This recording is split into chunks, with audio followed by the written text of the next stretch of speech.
नमस्कार। उत्तर प्रदेश में चुनाव का ऐलान होते ही कांग्रेस को एक बड़ा झटका लगा है। पश्चिमी उत्तर प्रदेश में कांग्रेस के एक ताकतवर अल्पसंख्यक चेहरे और जिनको जाना पहचाना जाता था, सोशल मीडिया या मेन स्ट्रीम मीडिया में भी आते थे, इमरान मसूद ने फैसला किया है कि वो कांग्रेस को छोड़ेंगे और समाजवादी पार्टी का दामन पकड़ेंगे। उनके साथ कांग्रेस के 2 विधायकों की पूरी चर्चा है कि वो भी समाजवादी पार्टी में जाएंगे। इमरान मसूद पश्चिमी उत्तर प्रदेश में कांग्रेस की जो सियासत है, कांग्रेस के पास उत्तर प्रदेश में अभी मजबूत संगठन नहीं है और ऐसे में इमरान मसूद एक ऐसे सियासी कद के नेता थे जो पश्चिमी उत्तर प्रदेश में कांग्रेस के लिए सहारनपुर और इसके आसपास के जिलों में थोड़ा बहुत पहचान रखते थे। अब जब वो निकलकर सपा में गए हैं, उनके साथ समर्थक भी जाएंगे, कुछ विधायकों के जाने की बात है, तो क्या कांग्रेस को वेस्टर्न यूपी के इस इलाके में कोई नुकसान होगा? क्योंकि ऐसा लगता था कि प्रियंका गांधी की जो मेहनत किसान आंदोलन के दौरान रही है या सीए प्रोटेस्ट के दौरान उनकी जो यहां पर सियासी सक्रियता रही, उससे कांग्रेस को थोड़ा सा मदद मिल सकती है। लेकिन अब जो एक चेहरा है वो जा रहा है तो निश्चित रूप से कहीं ना कहीं कांग्रेस को इससे थोड़ा बहुत नुकसान होने की बात जरूर कही जा रही है। क्या कांग्रेस को कोई नुकसान होगा, क्या हालात बनेंगे, इस पर मैं बात करूंगा। आप देख रहे हैं सत्यहिंदी.com। अपील मेरी आपसे वही है, कॉर्पोरेट मीडिया के मुकाबले आजाद पत्रकारिता का समर्थन करें, सत्य हिंदी की सदस्यता योजना में शामिल हों। आर्थिक भुगतान का लिंक हमने डिस्क्रिप्शन में दिया हुआ है, सत्य हिंदी का ऐप भी है, लिंक डिस्क्रिप्शन में डाउनलोड कर लीजिए। इमरान मसूद जो है वो काजी रशीद मसूद के भतीजे हैं। काजी रशीद मसूद पुराने नेता थे, पुराने सियासतदान थे, तमाम दलों में उनके वो रहे और वो कई बार सांसद रहे इस इलाके में, वेस्टर्न यूपी सहारनपुर से, और केंद्र सरकार में मंत्री भी रहे। उनकी जो राजनीतिक विरासत है उसको इमरान मसूद, नोमान मसूद ये भाई आगे बढ़ा रहे हैं और इनमें इमरान मसूद का चेहरा ज्यादा पॉपुलर है। कांग्रेस ने उनका कद बढ़ाते हुए दिल्ली जैसे अहम राज्य का, जहां कांग्रेस कई साल सत्ता में रही, लगातार सत्ता में रही, वहां का इंचार्ज भी उन्हें बनाया, नेशनल सेक्रेटरी बनाया। लेकिन लंबे वक्त से 2-3 महीनों से इस बात की चर्चा थी कि इमरान मसूद जा सकते हैं समाजवादी पार्टी में। इमरान मसूद को भी इस बात का डर था कि अगर वो कांग्रेस में लगातार बने रहते तो उनकी जो अपनी सियासी जमीन है यहां कमजोर हो सकती है, क्योंकि इमरान के अपने समर्थकों की संख्या सहारनपुर जिले की जो विधानसभाएं हैं, नकुड़ हो, गंगोह हो और सहारनपुर शहर की जो विधानसभाएं हैं, उन इलाकों में है समर्थकों की संख्या। यहां वो जाने पहचाने चेहरे भी थे, लेकिन कांग्रेस के जिस संगठन का सहयोग, सपोर्ट उन्हें मिले जिससे वो फिर से एमएलए बन सके, ऐसा होना उनके लिए यहां पर मुश्किल दिख रहा था। और ऐसे हालात में जब यहां समाजवादी पार्टी आरएलडी का गठबंधन हो गया और उससे पहले जब इस तरह की चर्चा चली कि इस अलायंस में, समाजवादी पार्टी आरएलडी के अलायंस में कहीं देर सवेर, बहुत देर तक भी कांग्रेस शामिल हो सकती है, तो इसके लिए भी शायद इमरान मसूद लंबे वक्त तक कांग्रेस में इंतजार करते रहे। लेकिन अब जब संभावनाएं खत्म हो गई तो अब उन्होंने फैसला किया है कि वो समाजवादी पार्टी में जाएंगे। उनके साथ 2 विधायकों के भी वहां जाने की पूरी संभावना जताई जा रही है। प्रियंका गांधी वाड्रा ने किसान आंदोलन के दौरान पश्चिमी उत्तर प्रदेश में बहुत काम किया,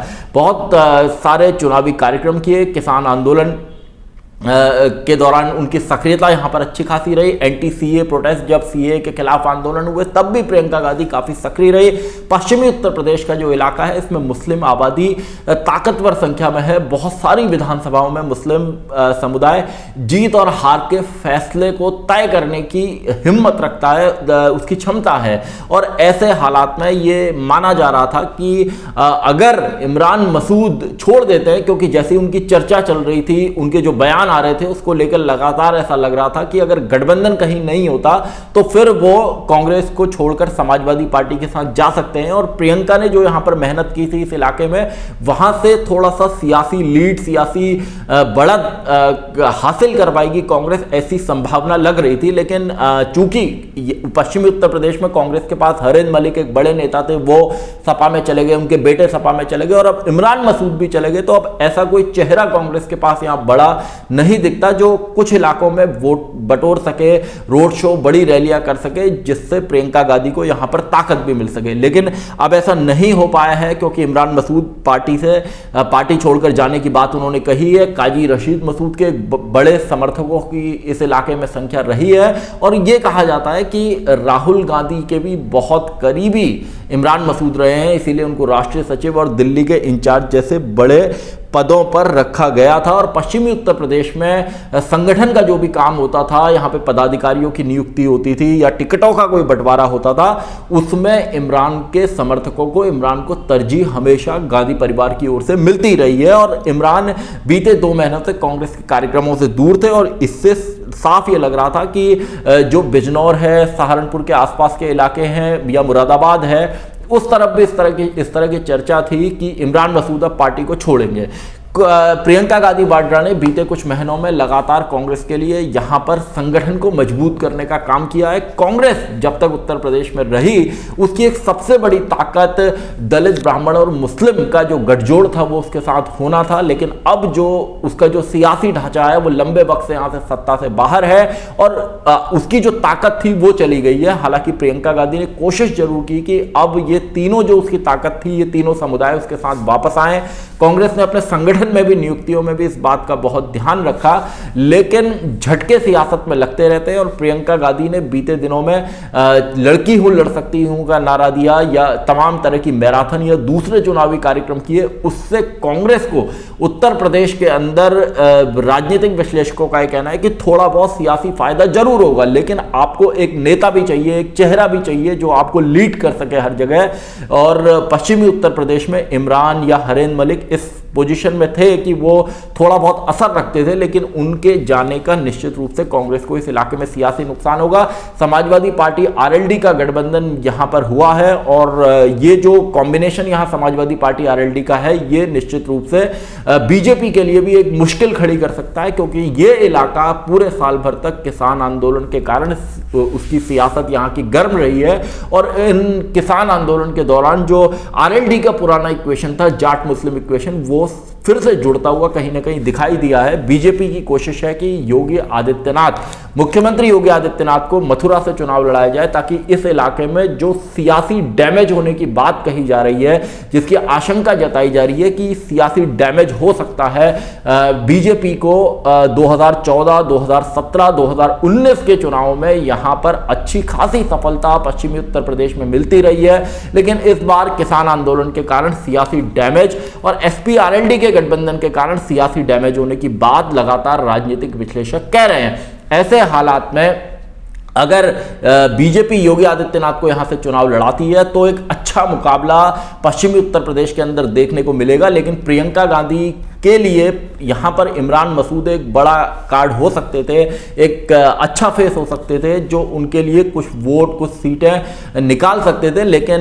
इमरान मसूद को अपने भी सियासी करियर की चिंता थी और इसलिए उन्होंने समाजवादी पार्टी के साथ जाने का फैसला किया है। पश्चिमी उत्तर प्रदेश से ही इस बार उत्तर प्रदेश के चुनाव में मतदान का चरण शुरू होगा और इस इलाके से जिस तरह की रिपोर्ट्स आएंगी उससे अवध में, पूर्वांचल में और मध्य यूपी में भी एक सियासी मैसेज देने का काम होगा। कुल मिलाकर उत्तर प्रदेश का चुनाव रोमांचक है। चुनावों के मौसम में राजनेताओं का आना जाना लगातार बना रहता है, लेकिन कांग्रेस के पास उत्तर प्रदेश में संगठन कमजोर है और ऐसे हालात में अगर कोई जाना पहचाना चेहरा पार्टी को छोड़कर जाता है तो निश्चित रूप से कहीं ना कहीं पार्टी को इससे नुकसान होता है।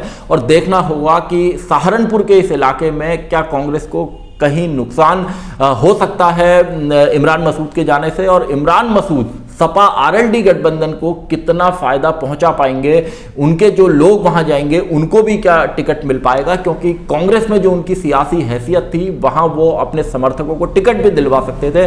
समाजवादी पार्टी में उनके लोगों को कितना टिकट मिलेगा, कितना सम्मान मिलेगा, यह भी एक देखने वाली बात होगी। और एसपी आरएलडी गठबंधन को उनके जाने का क्या फायदा होता है या कांग्रेस को उनके जाने का कितना नुकसान हो सकता है, आने वाले दिनों में समर्थक कितनी तेजी से मोबिलाइज करते हैं इमरान मसूद के समर्थक कांग्रेस से सपा की ओर, यह भी एक देखने वाली बात होगी। और योगी आदित्यनाथ यहां से चुनाव लड़ते हैं तो क्या सियासी सूरत बनेगी, उस पर भी हमारी तमाम तरह की नजर बनी रहेगी। बहरहाल प्रियंका गांधी ने उत्तर प्रदेश के अंदर कांग्रेस संगठन को जो खड़ा करने का काम किया था बीते कुछ महीनों में, उसमें जब नेता पार्टी छोड़ते हैं तो निश्चित रूप से कहीं ना कहीं जाने पहचाने चेहरे जाएं तो झटका लगना लाजमी है। लेकिन बावजूद इसके कांग्रेस ने कहा है कि वो पूरी ताकत के साथ उत्तर प्रदेश का चुनाव लड़ेगी और पिछली बार से वो बेहतर प्रदर्शन यहां पर करके दिखाएगी। पिछली बार उसको 7 सीटें विधानसभा की मिली थी और तब वो समाजवादी पार्टी के साथ मिलकर चुनाव लड़ी थी। लेकिन 2019 का भी लोकसभा चुनाव ऐसा रहा था जब उसको गठबंधन में, जो विपक्षी दलों का महागठबंधन सपा बसपा आरएलडी का गठबंधन बना था, उसमें जगह नहीं मिल पाई थी। और 2022 के विधानसभा चुनाव से पहले भी कांग्रेस की लगातार कोशिश थी कि आरएलडी के साथ कम से कम उसका गठबंधन हो, लेकिन ऐसा नहीं हो पाया और अखिलेश यादव ने भी बड़े दलों से गठबंधन न करने की बात को लगातार कहा। तो कांग्रेस उत्तर प्रदेश में भी अकेले है और पश्चिमी उत्तर प्रदेश में जो झटका उसको लगा है, और यहां से जब मतदान होगा और जो यहां से सियासी मैसेज निकल कर जाएगा उससे पता चलेगा, और जो चुनाव नतीजे आएंगे फाइनल, उसमें कांग्रेस का जो प्रदर्शन होगा उससे भी साफ होगा कि कांग्रेस आगे की लड़ाई के लिए कितनी तैयार है। क्योंकि उत्तर प्रदेश में मजबूत हुए बिना आप देश की सियासत में मजबूत होने का सपना नहीं देख सकते। भारतीय जनता पार्टी ने इसी की रणनीति के तहत, जब वो उत्तर प्रदेश में लंबे वक्त तक सत्ता से बाहर थी, तो नरेंद्र मोदी जो उस समय गुजरात के मुख्यमंत्री थे, उनको उत्तर प्रदेश लाकर वाराणसी से चुनाव लड़ाया और उसका निश्चित रूप से उसको फायदा हुआ। अमित शाह को उसने यहाँ का इंचार्ज बनाया था तब, उसके बाद भी अमित शाह लगातार इस इलाके को मथते रहे। और उत्तर प्रदेश में आपकी ताकत का मजबूत होना, यहाँ आपकी सरकार का होना आपके लिए बहुत सारे रास्ते भी खोलता है। देखना होगा कि कांग्रेस कैसे आने वाले दिनों में झटके से उभरती है और प्रियंका गांधी वाड्रा किस तरह पार्टी को उत्तर प्रदेश में चुनाव लड़ाती हैं। कांग्रेस ने कहा है कि वो लगभग सभी सीटों पर पूरी ताकत के साथ चुनाव लड़ेगी और लड़की हूं लड़ सकती हूं का नारा देकर महिलाओं को अपनी ओर खींचने की भी कोशिश कांग्रेस ने पूरी तरीके से की है। बीते दिनों में कांग्रेस की महासचिव प्रियंका गांधी वाड्रा और अखिलेश यादव के बीच में भी सियासी तकरार, सियासी बदजुबानी देखने को मिली थी। और अब ये देखना होगा कि ये जो विपक्षी दल है, ये बीजेपी को उत्तर प्रदेश के चुनाव में कितना डैमेज कर पाएंगे, कितना नुकसान पहुंचा पाएंगे और कैसी आने वाले दिनों में सियासी सूरत निकलकर सामने आए। सत्येंद्र.com में आज के लिए बस इतना ही। ऐसे ही तमाम मुद्दों पर मेरी आपसे आगे भी बातचीत होती रहेगी। धन्यवाद। सत्य हिंदी का ऐप डाउनलोड करें गूगल प्ले स्टोर पर।